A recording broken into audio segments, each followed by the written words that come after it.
Stand by. Is this thing on? Yes, Dan. Oh, hello. You're listening to Old News with Dan and Carrie. This just in. Breaking news to report. We are live. Old newscasters Can we just say former? Sure. Former newscasters reunite behind the mic after more than 20 years. Old news is good news. Stay tuned. Welcome back to Old News with Dan and Carrie. And today we have our first international guest. Bob Miller was our station manager way back when Carrie and I worked at Channel 27 in Madison, Wisconsin. These days, he is living the dream in Ireland, and we'll let him tell you more about that. But the last I remember of Bob, he was the mayor of the city of Monona for about 6 years in the 2011s. And then he also was working at the Overture Center for the Arts as the director of Major of Gifts. And over the years, he's had many other positions. He's got a resume that can go on for days here, including Discover Media Works, Dynatech News Star, and of course, as I mentioned before, WKOW TV in Madison. Bob, thanks so much for being on Old News with us today. It's great to have you. Welcome. See, that's what happens, Dan and Carrie. Don't get old. Your resume just gets longer. Just gets longer and longer and longer. No, seriously, thank you very much. I have loved this last year following this podcast and seeing fellow workers and friends, and I've learned a lot, and thanks for having me on. Well, thank you for saying that. It's so good to see you. And tell us, first of all, where exactly you are. Where in the world is Bob Miller? Right now, I am in the southwest corner of Ireland. Pam and I moved here on a full-time basis 8 years ago and have truly been living the dream. We're in the southwest lower corner of Ireland and on the end of the Sheep's Head Peninsula. And so over my shoulder, that's the Atlantic Ocean there. To my right, to your left is Dunmanus Bay, and Bantry Bay is to your right. And so we bought this house 23 years ago, just on a whim, and used it as a holiday home. And I can get into later about why all this happened or whatever. And then we decided, let's live there for 1 year. And as I said, it's been 8. And so I thought we'd do this outside because everyone thinks it always rains in Ireland. It does. But today it's not. So I thought I'm going to give the world a treat, let the tourism bureau know that I'm plugging the nice weather.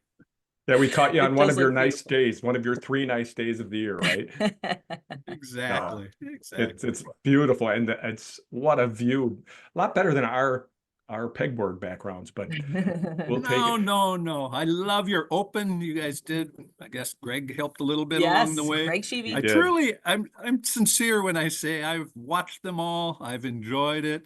People think I'm nuts. As you mentioned, I was the mayor of Monona. I still watch city council meetings via Zoom at night. It's a 6-hour time difference here.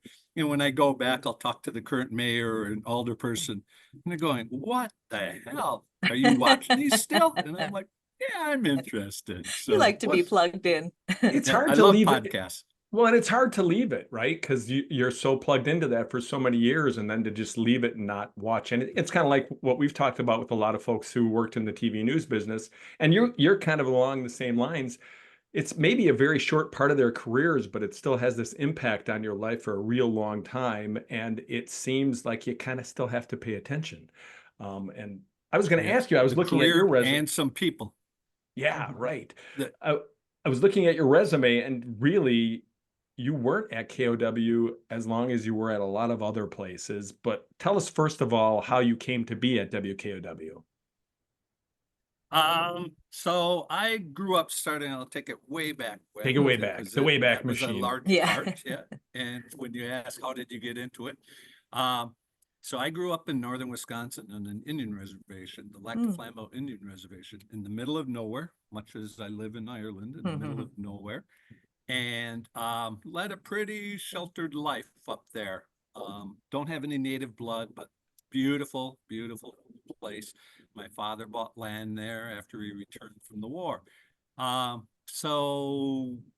When I went to college, I didn't know what I wanted to do. but it was the time of Watergate, Mm. and my parents were voracious newspaper readers. We got 3 newspapers every day up on the reservation, and I always loved current events. And so when I got down to Madison, I thought about law, and it didn't work so well for me. And then all of a sudden, journalism. I'm just constantly reading. And so I went and checked out Vilas Hall, the journalism, and some names will pop up through our conversation today that Carrie and Dan. Mhm. Jim Hoyt, who I just worship the ground the man walks on. He'll be Shaped my an life. upcoming guest, by the way. Oh, I was going to recommend him. So Already got him on the books. I owe him for so much in my life and Mm. career. So TV specifically versus print, because up on the reservation or up in northern Wisconsin, there was only one TV station growing up in Wausau, and it had all 3 networks, ABC, NBC, and CBS. And then all of a sudden, as they got new stations, they got an NBC station in Rhinelander. And to try to create interest, they put a Native American weathercaster on there, Don LaBelle, who was an Ojibwe, and he dressed in regalia and did the weather. Wow. And I took a tour in school there and thought, this is cool. This is this technology. And I've loved gadgets, as you can see with all the stuff hanging off me. And so television became a real interest. And then Jim Hoyt got a hold of me, and that was the beginning of the rest is history. So was your first job in journalism, was it in Madison, or did like so many people, did you had to go somewhere else? I interned, and I'll hopscotch off of some of our previous guests, Paul Pittis. So my junior year, I interned at KOW and got a job in the newsroom on Saturdays. And as you heard, on Saturdays, they had no newscast. Yeah. So I had to find news that would last 36 hours till Sunday night at 10. And it was all done in film. And you talk about the one-man band, or I forget the acronym you're using now for one-man bands, but I MMJ. truly was. I would, go check out the film from the freezer. I processed, edited my own film. I put everything together and for that Sunday. So I went all through that, and as a one person, and they seemed to like that ability of not having to bring 2 people in, saved money, and it was all about the economics back then. And so I did that all through senior year. In the summer, got an internship at WFRV in Green Bay. Green Bay was considerably a larger market at the time, so I had hopes of my career going up and making more money. And we'll talk about that story later too. You always get in the financials of this business. Right. And so intern there, came back to KO, and then upon graduation, Green Bay, with the help of Jim Hoyt in the background, the stealth professor who really guided my career unknowingly to me. I thought I was getting these jobs because I deserved them, and well, hopefully I deserved them, but that I was doing it behind the strings. The puppet master Hoyt was setting it up. So I went to Green Bay upon graduation in 1978, back to where I had interned. And the economics of that was KO was a lean, mean machine, and times were tough back in the 80s. And I was making $4 an hour, 160 a week when I left KO. And so I couldn't wait to get that raise and new job in a much bigger market in Green Bay. And I got up there, and they offered me $3.75 an hour. Oh, And so no. being the shrewd negotiator I thought I was, I said, well, you must have misunderstood. I'm in the 104th market. You're the 80 market or whatever. I was making $4 an hour in Madison. So I expect, and true story, the news director pulls out his file cabinet drawer, pulls up the stack of resumes, sets them down, goes, Bob, these are all resumes for your job. You notice who's on top. And I saw it was my resume. Said, you're on top, but if I just flip it, there will be somebody underneath that's almost as good as or just as good as you, who will work for $3.75. So my negotiating ended right there, and I took a pay cut to go up there at $3.75. My Wow. dream being to hit $10,000 in a year. which took me not the first year, but the second year. So what were you doing in Green Bay then? What was the position? Everything. I was hired as a journalist, a reporter, but my passion has always been the camera side. And I actually think I have had some good talent at that. So once again, I got a good reputation because I was willing to go up by myself because I thought I was a better shooter. You know, I was hired to report, but I thought my videographer or film at the time, filming was better. So I was a one-person band, and again, did all the film processing. I'm sure to this day it's like riding a bike. I could go into a dark room and cut and staple film in pitch black. And so I was there. And a telling thing for those of you junkies who following the history of news, again, I grew up in the Walter Cronkite days. He was instrumental in who I revered. And WFRV, the NBC affiliate in Green Bay I was working at, had a lot of those kind of people who were really good. But the day I started, two of us were hired, myself and another lady. And so we're kind of meeting and greeting one another. And she was from Green Bay. And so it was kind of like, and what did you do? What's your background? And I'm trying to tell her all the things I did and had been working. And so I asked her, what have you been doing journalism? Oh, no. I was just getting off of being Miss Green Bay. And I just thought, oh, really? And it was so telling for my future career as the industry and eyewitness news and all the looks counted, and music and excitement to get viewers.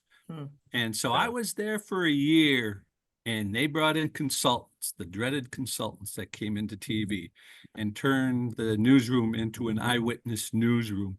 And as often the case, they let 5 great journalists go who I thought were just the best, but they were serious and not all fun and games and stuff. And again, I was 22 at the time and at my perceived peak of intelligence, which was not true. But in one of the morning meetings, this came back to haunt me. I kind of lost my temper a bit in the meeting, and I had nothing to lose making my $3.75 an hour. Could have gone to So McDonald's and made as after much, the- right? Yeah, the news director left the room, and in the meeting, I just said, so how do you run a TV station? Because obviously any monkey can run a TV station.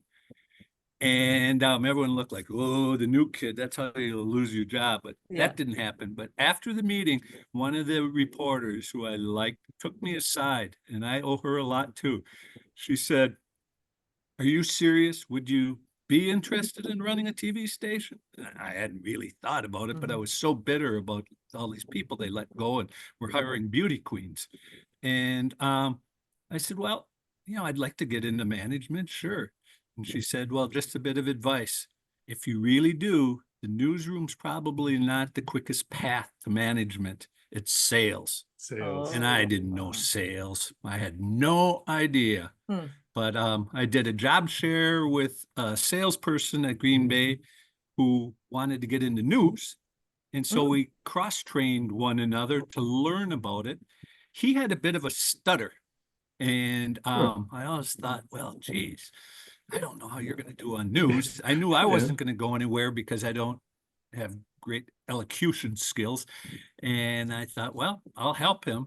He ended up being the business reporter for WBBM Chicago. When all was said and done. Wow. Cool. And I went up to return back to KOW. Terry Shockley remembered me. Yep. And again, it's even cheaper to hire a salesperson because you work on commissions. So he handed me the Madison phone book and he said, the world is yours, Bob. Go get him. And so that's how I came And back you to did, Madison right? again. Before we move on to the sales part of it all, so at FRB, if you remember, who was the news director? Was it Gerald Jensen still at that time, or was that before him? No, it was Bob McMullen. Oh, Bob McMullen. Yeah, Yeah. Bob McMullen. Okay. Yeah, he was the one who pulled the resumes. And I don't know if that was a trick he did to everyone, but it worked. Did you work I'll use never that? forget. Did you use that move then down the I road? never, if you remember when we negotiated contracts, Dan, I just said, what do you want, buddy? You are so Yeah. crucial to Uh-huh. KOW. Right. And if you Yeah. can keep Carrie on board, I'll pay you whatever you want. That's So, right. I The seem to world remember is it your differently, oyster, but that's Dan. okay. Yeah, I remember it a little differently, but that's okay. No, it was honestly, I have no complaints about that. But I do have complaints about the money, like you said, when you first started working. Like my first job was the same way. We've talked about it many times, but Mhm. you're like, oh boy, how am I gonna raise a family on this? But so Yeah. you and got it into, came up, go ahead. it came up with Paul Pittis when he mentioned, and I don't mean to poke fun because I ended up being one of the owners of KOW. So I was Right. proud to, get more involved with things. But Yeah. at the time, like I said, in the 80s, the money was tight and film was expensive. Yeah. And Paul said Yeah. he was used to video and just, well, we were lock and key the film. And that Saturday when I had to go do stories for 36 hours of news, I had Mhm. 50 feet of film, which is the equivalent of maybe 4 30-second stories. And you better not mess up because you only got one. John Scapple would only allow you one roll of film. And I Hmm. can remember getting into jams in the field. And one of my classmates at UW was Mark Kane. And he Ah, was working at Channel WIC at the time. And Mhm. I can remember him sleep. It was the way we were like drug dealers. We'd meet in the parking lot because they were doing a little better financially. And he'd slip me a little canister of film, because I said, I have no film. The fires, the house is burning down. And he's, oh, here you go. And so, He has a oh, the trench coat stories. full of film. He's like, yeah. you Yeah, want a little film? exactly. Right. That was film in those canisters. You're gonna stick to that story, right, Bob? This Yeah, was I'm the 70s. chilling all the way until I go. So That's incredible. so you were doing journalism for about a couple of years then, and then you got into Yep. the sales end of it. And what was that transition like for you going from, you're out humping around getting stories, and now you're trying to get clients to buy It, airtime? it was hard. It was Hmm. hard on both ends. I mean, the financial, we laugh about it and, it's all relative to how many decades ago that was, Mhm. what that money was really, but it was lean, mean. And coming back to Madison, the rents were higher and I benefited from getting, because in sales, again, you're on commission. Till you sell Mhm. something, there's no paycheck. Right. And so I struggled in the beginning, but I was young and foolish and loved Madison. I did not enjoy Green Bay. I left Green Bay in large part just because I love the Packers, but I love the Packers for about 5 months a year, not 12 months, Oh. 365 days a year like people in Green Mhm. Bay do. Mhm. I was single. I was 22 and not married yet. Every other 22-year-old guy in Green Bay was married. So it was like, Mhm. wow, this is different. Mhm. And 3, I didn't bowl, and everyone bowls in Green Bay. So Oh. I couldn't wait to get back to Madison and get back into the good life. Did you miss the videography part, or did you miss filming, going No, I out on stories? still did that. I Oh, mean, you did. we'd be here all day and all this. So even with KOW, um, I've always been a bucket list kind of guy of dreams and, of silly things, boy things, having a Corvette and flying airplanes. And Having so a I did castle all in those Ireland. things. So I got my pilot's license just before Barneveld tornado. Oh, wow. So again, in this day and age with insurances and stuff, I can't believe I took up the journalists to fly above um Barneveld, and I would go and run, because it was film again. I would Mhm. fly to Milwaukee to pick up a film to come back. There wasn't microwave stuff going on at the time. Mm. So I still stayed very much in the pulse, and I'm just still, to this day, I'm a news junkie. And Mm. even though I wasn't, I probably got in the way of a lot of journalists because I'd always be asking how they covered a story. And I was a night owl, so I'd stay up all hours of the night with the engineering department. And I love these older engineers we had at KOW. So I don't know. I'm a weird guy, but I love TV. I love news. I love being a journalist. In Green Bay, even though I was there a short time, the video side, the shooting side got me the gig. I got to travel with the Packers and was Ooh. the videographer Hmm. for FRV for the Packers. And Nice. when you get to your funny story segment, remind me about that. Okay. I'll save that one for later. Well, I'm Note gonna write that made. down right now because we I always like know. Packers and we always like funny stories. So That's right. Two of our Yeah, favorite yeah. things. so you were doing, obviously you did okay at sales at KOW. How long were you working in Yeah. sales before? Did you move into management and sales then at KOW before you went on somewhere No, else? no, Oh, no, no. okay. That's where I did the inverse of the resume in the drawer. But so I worked there, I think about 5 years, and it started to click. Um, as you can tell, I like talking. I talk a lot, and salespeople do a lot of talking.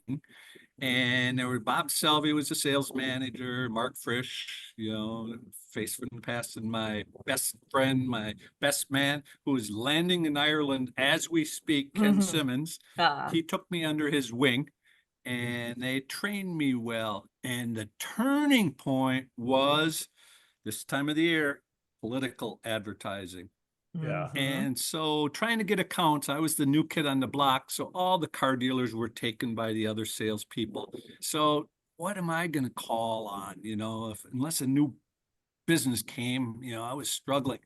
And all of a sudden I started to look at these politicians would call in and say, we need to buy for this judge a bunch of advertising. And so I'd take the message and give it to my boss, and they'd all complain about, oh, these politicians and stuff. And I'm like, do they pay real dollars? Yeah, they have to pay. They have to pay in advance. So you don't wait 90 days like a car dealer would. Mm. They have to pay before the schedule. So that means you get your commission right away. Yeah. But no one wanted to take it. So what I did is one night, being the night owl, I went and looked up every political race that could be. And the way the rules worked in the sales department was you would write down, you would record a business that you wanted to control. No other salesperson could call on that business then. Oh. So I wrote down every politician and carded them all. And I had Bob Kastenmeyer, I remember at the time, and TV and advertising goes a lot. So they started spending, and all of a sudden I'm making money. Oh. I mean, I was a gazillionaire in my mind. Yeah. And that's where right away, instead of saving it, went and bought a Corvette. Why didn't anybody want the political ads? Because it's short term. It's not like a car Yeah. dealer or a business, a copy shop that'll be there 12 'Cause months there's a year. season for it. But if I could make 12 months of income in 1 month, I was happy. Heck yeah. So that did. But what happened is I ruined. They stopped it because there was such not animosity, but everyone was like, okay.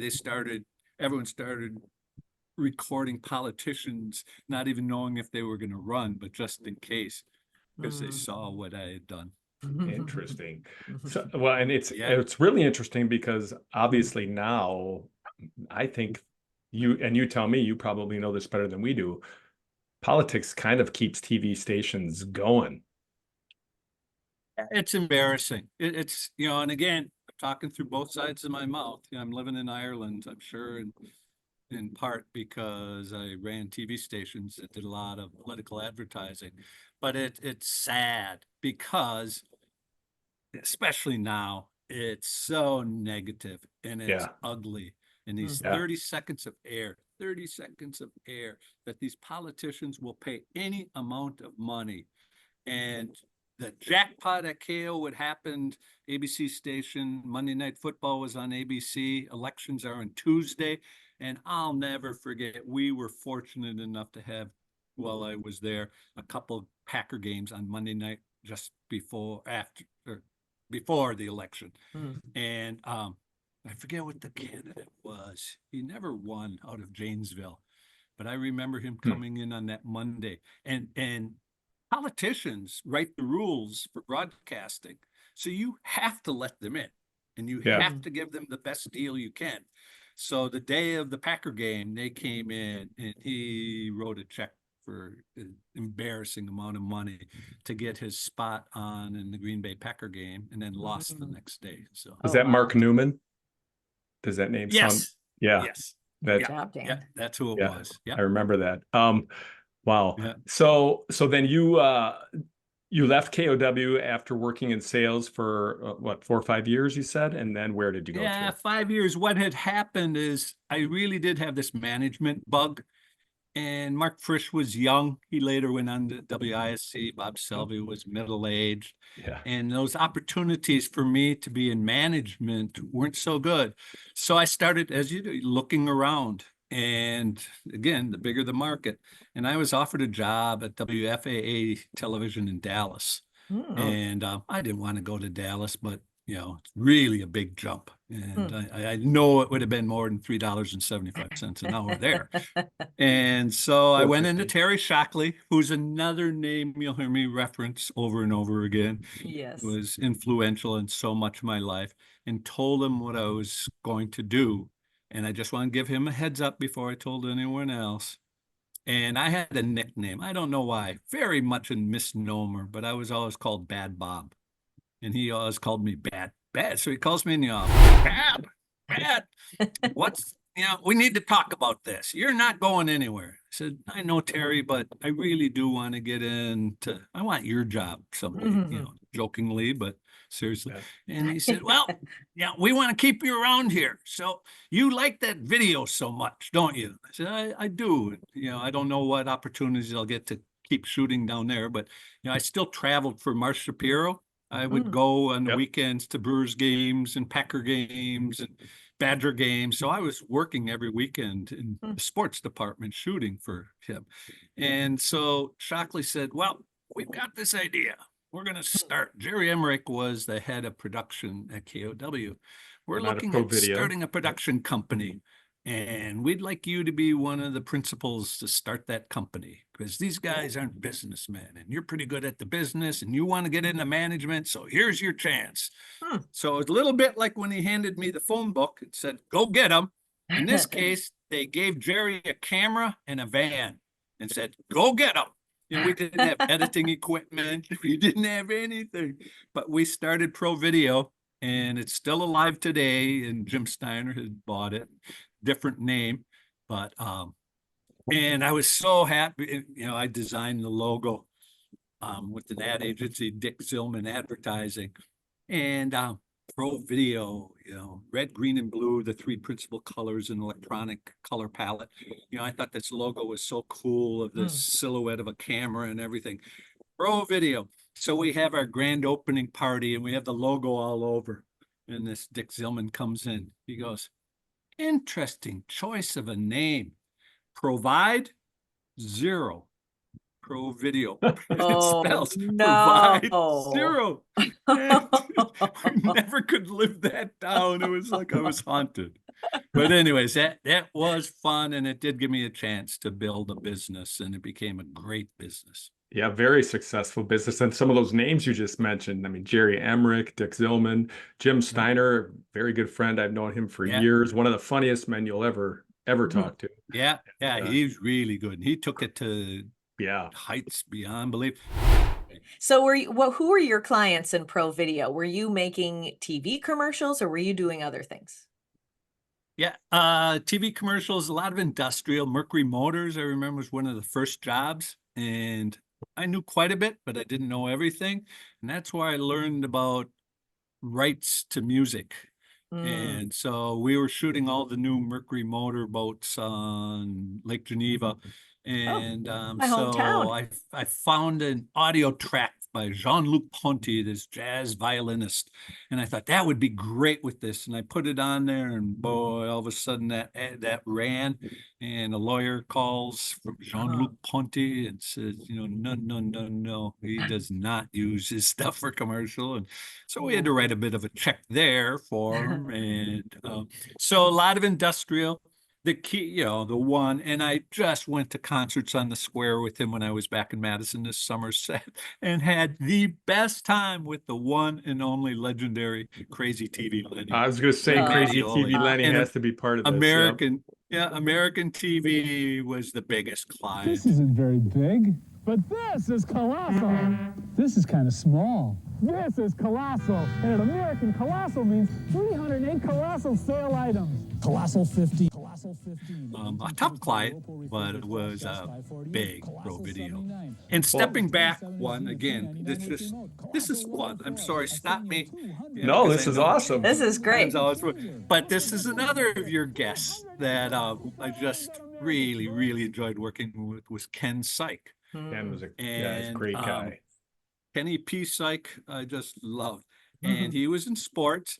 And as a journalist, you know, commercialism and journalism do not always blend. And when I was GM, hopefully I did a good job of keeping the news department protected by the sales department. You know, when I was in sales, I was in news all the time. I should, you know, but try to get, you know, please go do a story and use a Pontiac from Don Miller or whatever.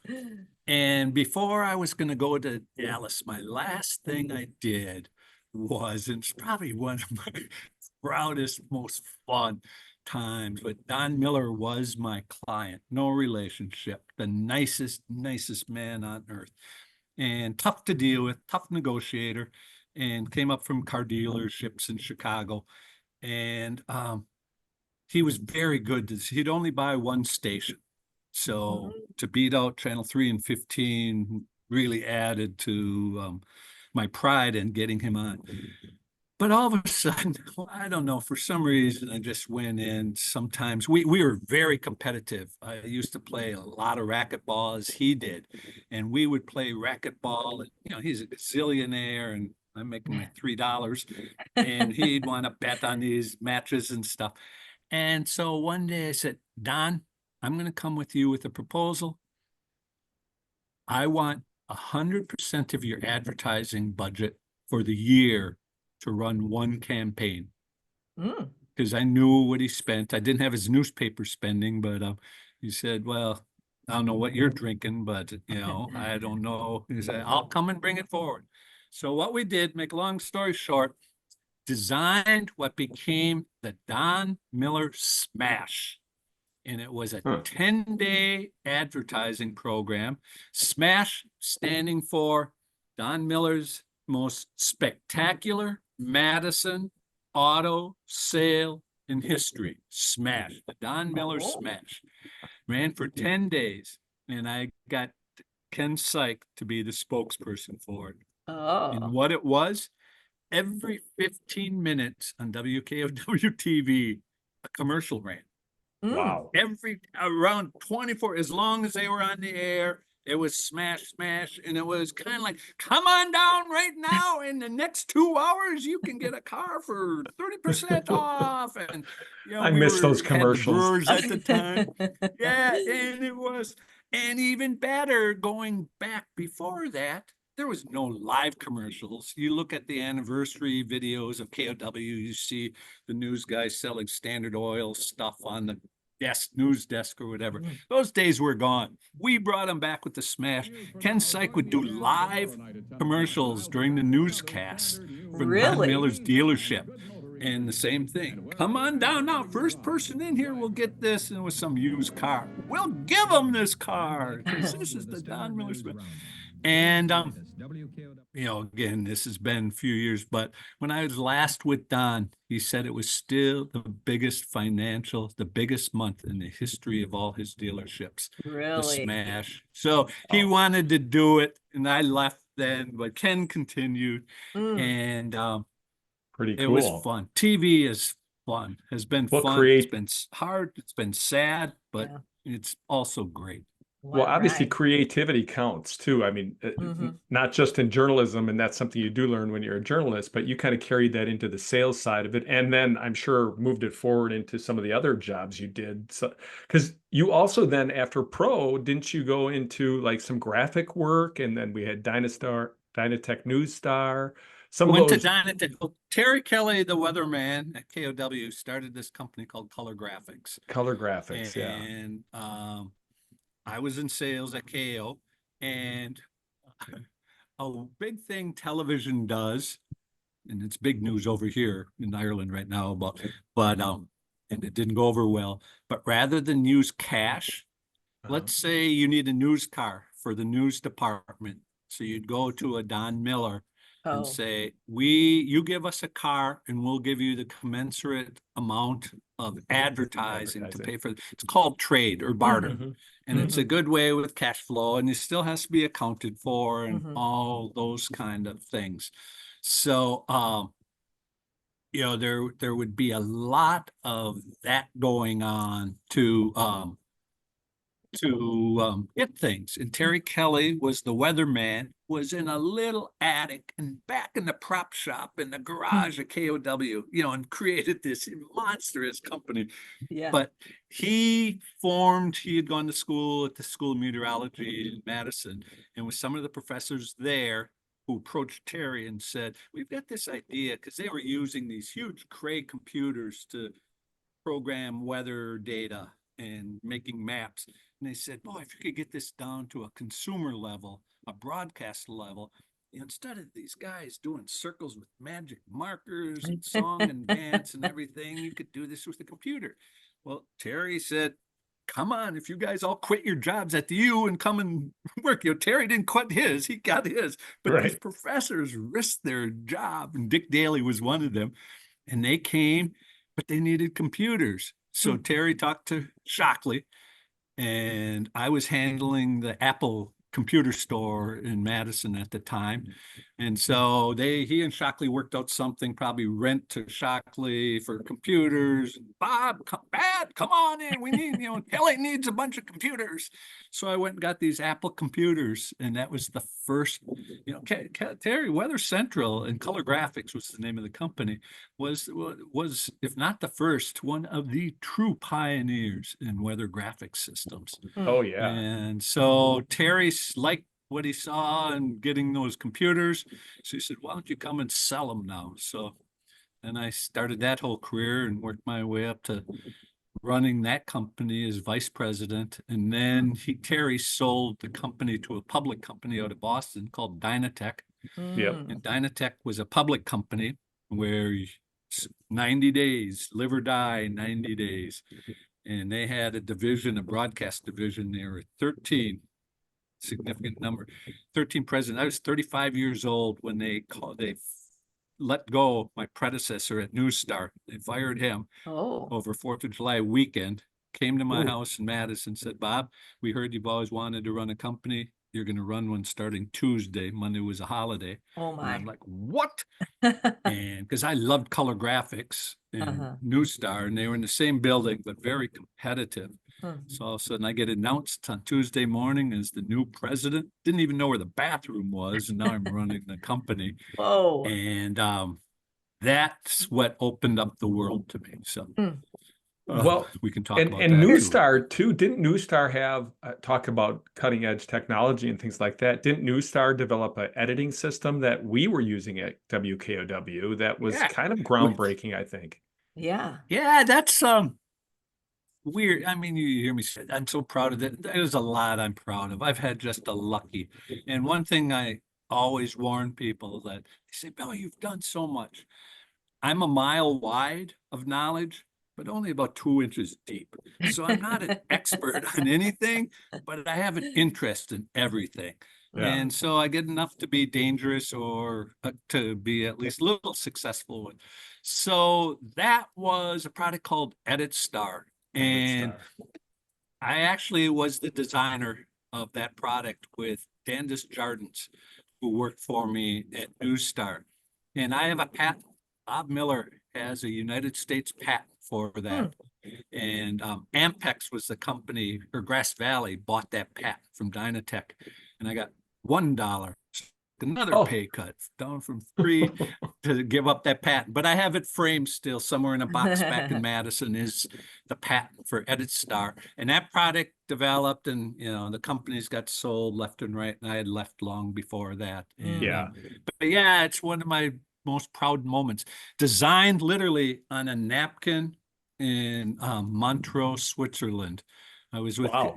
computer editing was at its just bleeding edge.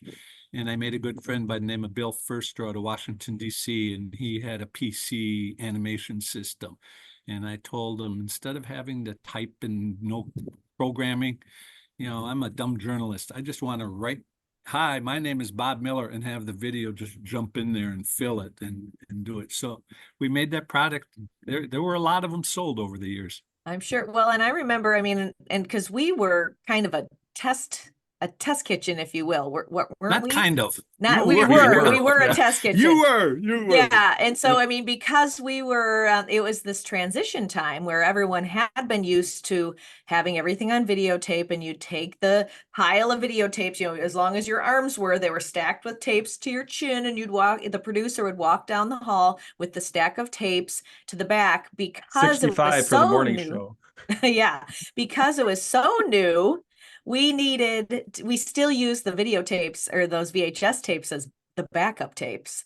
So because Yeah. we didn't know if the system would crash because it was just in its test phase. But I mean, when it worked, it was awesome. It Yeah, was so but when cool. it When it didn't, we had to have the it backup. was But hell because yeah, okay, if your typewriter got clogged or the ink in your typewriter ribbon, you know, Carrie's desk was done, but Dan could keep typing away on his Smith Corona. When New Star went down, Yeah. Carrie went down, Dan went down, Everybody every part went of the down. building went down. And so when I became president, it was very contentious at the time because, as I said, my predecessor was fired. And New Star had a users group. All these TV stations created a club so they would have meetings twice a year to come up with all their complaints about New Star and go after the company and the president or whatever. So all of a sudden now I'm the new president. I'd been in there less than 2 weeks. Had only been in the office one day because I immediately had to fly to Spain to put out a fire. And I'm at the largest convention for broadcasting. It's called NAB, the National Association of Broadcasters in Las Vegas. Huge. And so the users group was meeting there and they wanted to meet the new president, Bob Miller. And I'm like, I know nothing about this product. I know nothing, you know, this is going to be a massacre and whatever. So this just popped in my mind. I walked in, everyone, and they had kept me out of the meeting. They had a private meeting without me first. And I could hear people screaming and yelling. And when they open the doors, a woman comes out with tears. And I'm like, this is a computer. No one died. You know, Yeah. little did I know. So I walk in there and walk to the front of the room. And they had a whiteboard up there. And I'll never forget, it just popped in my mind. I wrote Bob Miller. So that's my name. Then I wrote Pamela Hoffman. That's my wife's name. She kept her maiden name, Pamela Hoffman. Pamela Hoffman. Oh, and then I wrote 608, my home telephone number. I said, that's my home telephone number. So you might want to write that down. If there's ever an issue, call that number and I will talk to you. But that woman, Pam Hoffman, does not work for News Star, so do not get her involved. I don't want anyone screaming. Tell you, talk to me. And everyone's like, you know, everyone's whispering. That made all kinds of headlines in the business about this guy. And so as the meeting was going on, within 5 minutes, some smartass had gone, didn't have cell phones, and went out and dialed it just to see. And my wife answered, said, is this Pam Hoffman? Goes, yeah. Okay, I just was calling for Bob. Oh, he's in Vegas. No, I know, you know. And they couldn't believe I actually gave out my home phone number. And that served me well so often. I always, not my family, me, here's what you do. So one of our biggest clients was KTLA in Los Angeles. Yep. And I had been on board and kind of got things turned around and things were going well. And on a Sunday night, I get a call from KTLA. Ira Goldstone was his name, the chief engineer at KTLA. Goes, Bob, I've worked at this TV station for I forget how many years, 40 years. The 9 o'clock news in Los Angeles, we are the #1 rated newscast in Los Angeles. It airs every day of the week for 40 years. Tonight, we couldn't do the news and had to run a Green Acres rerun.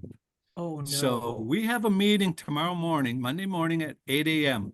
We look forward to seeing you there for that meeting.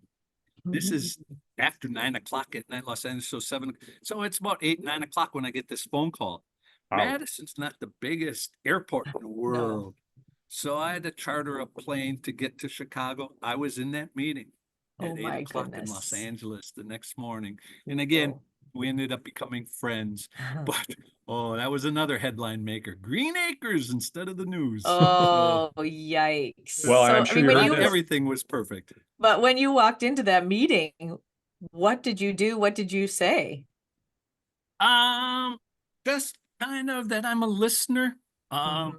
One of I, and you guys probably know this, most people who know me, I have one motto I live by, and I live by it now. I'm the head of 6 groups in Ireland here. I'm the chairman of I just stepped down after 6 years of the school board of the 2-room school. But my motto with everything I've done, and this is why, I don't like emails. I hate I love social media as my diary kind of, Mm, but I don't do politics or anything. But my motto is you'll never see eye to eye if you don't meet face to face. mm, And no matter what the issue is, I'm not going to do it by phone. I'm certainly not going to do it by email because passive aggression is so easy for Yeah. somebody. But look me in the face and call me the stupidest idiot. Fair enough. mhm. Then I know you're serious, but usually it doesn't come down to that, and you work things out. So that has served me. That and the phone number have served me well in life. You'll Think never so. see eye to eye unless you meet face to face. We'll have more of our conversation with Bob Miller next time on Old News with Dan and Carrie. Thanks for tuning in to Old News with Dan and Carrie. That's old news for now. Join us next time.